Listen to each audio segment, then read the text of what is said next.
Well, tennis is a global sport, and while it can be watched anywhere, playing isn't always as easy, which is why one student athlete in Cheshire is looking to make the sport more accessible.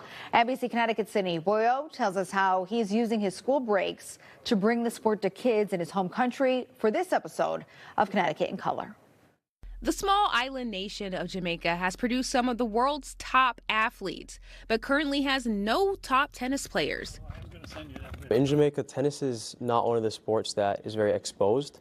You know, Jamaica is known for like track and field, like Usain Bolt. 18-year-old Chase Harding, a Cheshire Academy student, grew up in Kingston and says he wants to change this.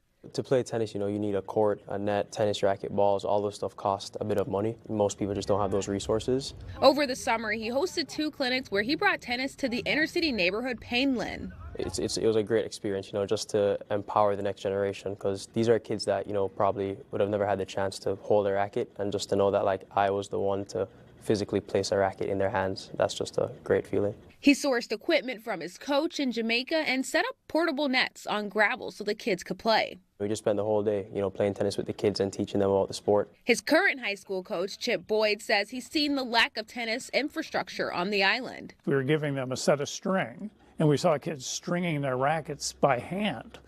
And I was stunned to see that. There was one place we were staying, and there were 2 tennis courts, and every afternoon 40 kids would show up. Plus, devastation from Hurricane Melissa has caused setbacks. A lot of the courts at the resorts and villas and stuff have been destroyed, and that really puts a setback on not just like the youth development of tennis, but I feel also it could affect like tourism.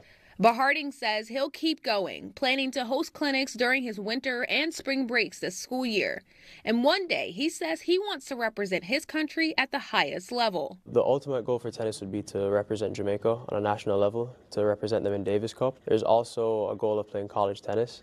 So while he plays the game and his goals are set, he's ready for any match life gives him. But ultimately, it's his service to his community that has the largest impact. It's great to see what he's doing. I think there's a lot of good to be developed through tennis in Jamaica. I've seen the doors that tennis has opened for me. It's important to show these kids like what tennis can do for them. Sydney Boyo, NBC Connecticut News.